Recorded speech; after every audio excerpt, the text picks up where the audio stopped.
Hello? Yeah, hello. Have you heard about Nobody and the Computer? Nope. I have no idea. What is that? They are making music with artificial intelligence. Artificial intelligence? Well, I dare say it's not quite on the same level as our distinguished masters of classical music. Wouldn't you agree? Well, the music isn't that bad. And they have this new video where they're trying to emulate the very style of Johann Sebastian Bach himself using AI. Johann? Oh dear. Let's wrap up this conversation as I'm quite keen to have a look at that. Okay, so welcome to...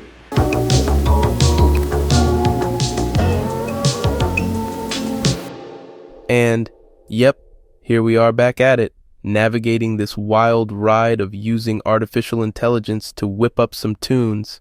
And in this video, we're strapping in for another adventure into symbolism, just like we've done in other roller coaster rides on this channel. Yep, when we talk about music and AI, we have two ways to approach it, working with raw audio like Jukebox or Google Music LM2, or the symbolic approach, which in our case would be Midi that we would then use in our DAWs.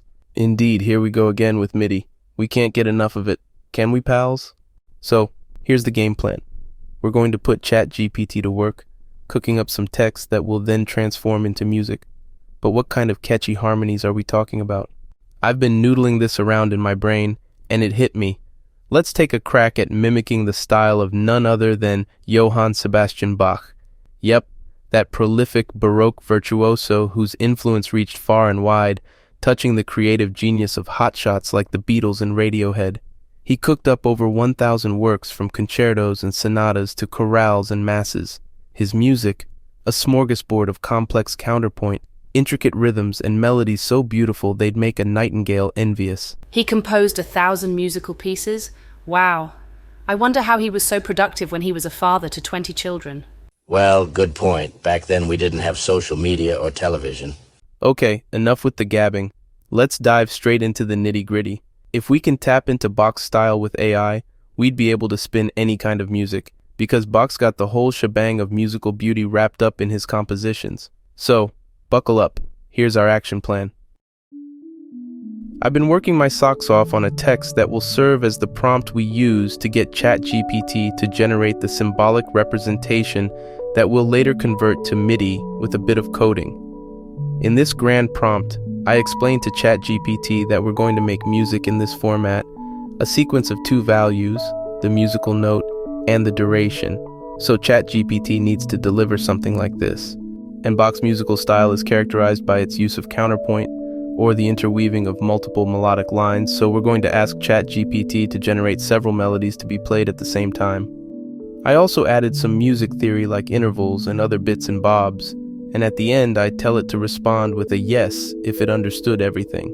Then what we do is select all the text, copy, and paste it into ChatGPT so we can start generating music. Yes. So a motif inspired by J.S. Bach.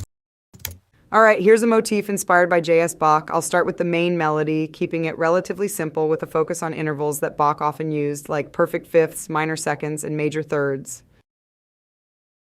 Now I'll add a second melody to harmonize with the first. This melody will mostly move in parallel motion, another characteristic of Bach's style, and use the same note durations for simplicity. And finally, a bass line to provide rhythmic and harmonic support. Well, it generated 3 melodies, and you might be wondering, what do we do with this text? Well, as in other videos on this channel, I coded a Google Colab to convert the text into Midi and download it to your computer.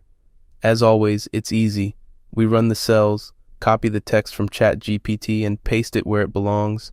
I'll leave it well explained in the code itself. We run the cell, and boom, we have our first Midi. We import it into our DAW, assign an instrument, and let's listen. Well, nothing special, but let's see how it harmonizes with the second melody.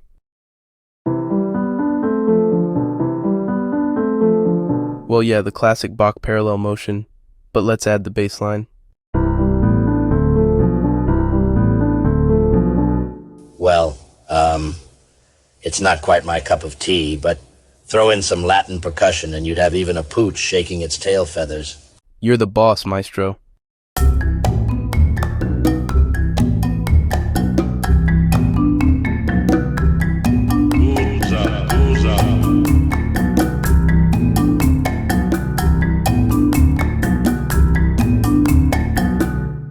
Well, no, so Bach, what about a prelude? Intricate, super Bach. Understood. Let's try to create a more intricate prelude-like structure, emulating Bach's style a bit more closely. Bach often used arpeggiated chords in his preludes, which we can emulate. Here's a representation of a simplified version of a prelude in the style of Bach. This passage creates a sense of flowing, rising, and falling motion characteristic of Bach's preludes. It uses arpeggiated C major chords, with the notes occasionally reordered to create a more interesting pattern. A Bach-like prelude will usually also have a bass line to underpin the harmony, often with longer note values than the upper voice. Okay, so let's give our ears a treat with the melody and the bass line.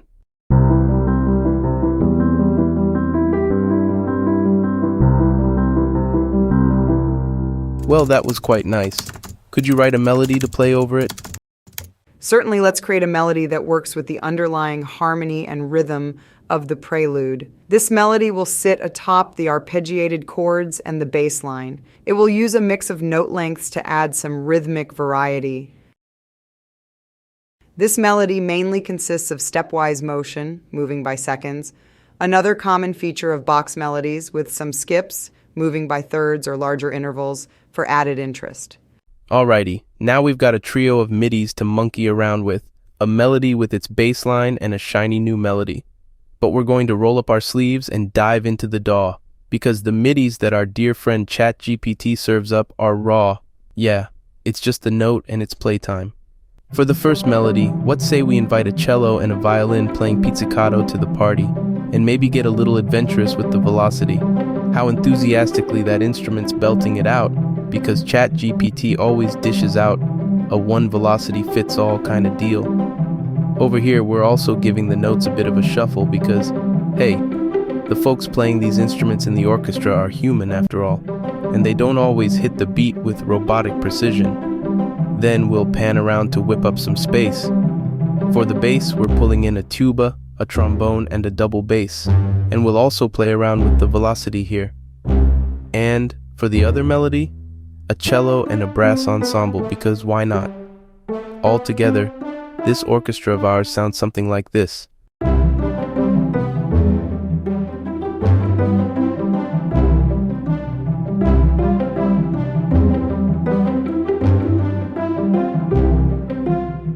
Alright, that's definitely not Bach knocking at our door, but it's something appealing, a tad on the naive side, I know. But hey, it's a hoot, and I'm digging the fact that ChatGPT is chattering to us in the language of music theory, schooling us on what it's up to, which is a cool learning experience. But let's face it, it's not ringing any Bach bells. And you know what? I've got a brainwave to coax it into creating tunes that echo more of Bach's vibe. What if we shake things up and do a bit of reverse engineering? We seek out some quintessential Bach masterpieces and morph them into the texty treat that ChatGPT dishes out. Then, we spoon-feed ChatGPT with these samples for a little taste of inspiration. Not a bad idea, right? So, here I have all the MIDI files of the Well-Tempered Clavier, a collection of fugues and preludes that Bach published in the 1720s, one of the most important and influential works in the history of Western music. What we're doing is simple. I'm going to select some pieces, I'll shorten them to, let's say 8 bars, and we'll start exporting each of the melodies into MIDI tracks. And what do we do with those MIDI files? Well, I dove back into the code in another Google Colab Notebook where we upload the MIDI tracks and it downloads a TXT file with the representation. Smart, isn't it? With those texts, I assembled a document with various pieces. So what we do is paste the first document and then this one with several examples, and let's see what ChatGPT has to say. The data you've provided appears to represent sequences of notes and rhythms in multiple melodies. Okay, so with all you learn and all you know about music theory and how Bach composed, make something great, intricate, a clever melody, use the text representation. Sure, let's create a text representation for a melody in the style of J.S. Bach. We'll use a common time signature, 4/4, and a medium tempo. Please remember that the actual rhythm and dynamics would need to be adjusted according to your desired interpretation. Let's create a melody in the key of D minor. Okay, so this time, to give sound to those MIDI files, we're going for a classic piano, the Challen piano that's seen some serious action at the Abbey Road studios. This baby's been played by the greats. We're talking the Zombies, Pink Floyd, and let's not forget the Beatles. It's had its star moments on the Beatles, aka the White Album, and Magical Mystery Tour. So prepare your ear, because we're about to hear how our AI crafted MIDI sound on this legendary instrument.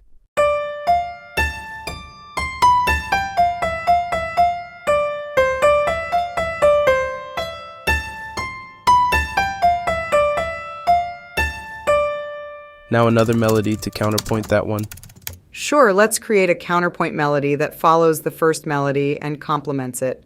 Note that counterpoint rules dictate that these two melodies should primarily consist of independent rhythms and should maintain a certain harmonic distance from one another, typically a third, sixth, or octave. Another one with a more intricate duration that generates a beautiful harmony with the previous ones. Sure, let's create another counterpoint melody with a more intricate duration pattern. These melodies should harmonize nicely with each other following Baroque counterpoint rules, with more complexity in the rhythm patterns of the third melody to add intricacy. However, as always with music, the beauty is in the ear of the listener. The true test would be to play these melodies together and see how they sound to you.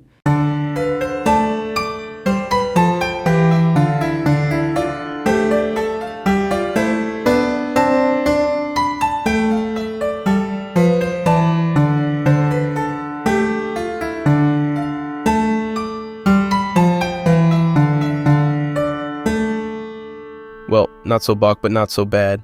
But let's crank up our ambitions and inject a bit more creativity into this. Make melodies in the style of Johann Sebastian Bach, interpreted through the lens of Wendy Carlos for a Stanley Kubrick film. Sure. Here's a simple generation of a three-part harmony, emulating the style of Bach and Wendy Carlos, who was known for her synth adaptations of classical music, like the works used in Stanley Kubrick films. Remember to interpret the melodies according to the given instructions and ensure you're playing these with the intention of evoking the Baroque period mixed with Wendy Carlos's unique style.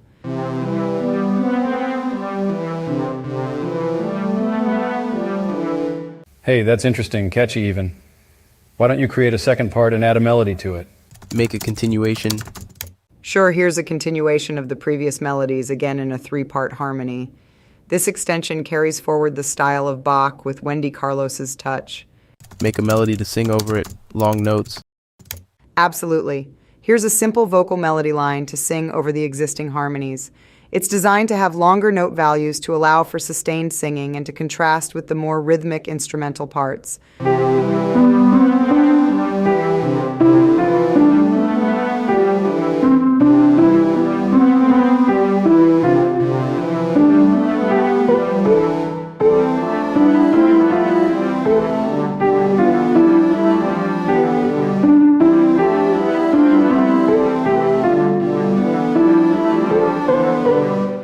Nothing. Absolutely nothing bad. And it's going to get better. Don't pay attention to the haters and keep doing what you're doing. You have my approval. Oh, Wendy, I also hold you in high esteem, but let's create one more composition. Aphex Twin encounters J.S. Bach, and they collaborate to create a choral masterpiece together. That would certainly be a fascinating meeting. Aphex Twin, or Richard D. James, is known for his experimental electronic music, often involving intricate beats and unconventional structures. On the other hand, Johann Sebastian Bach is renowned for his mastery of Baroque counterpoint and harmonic structure.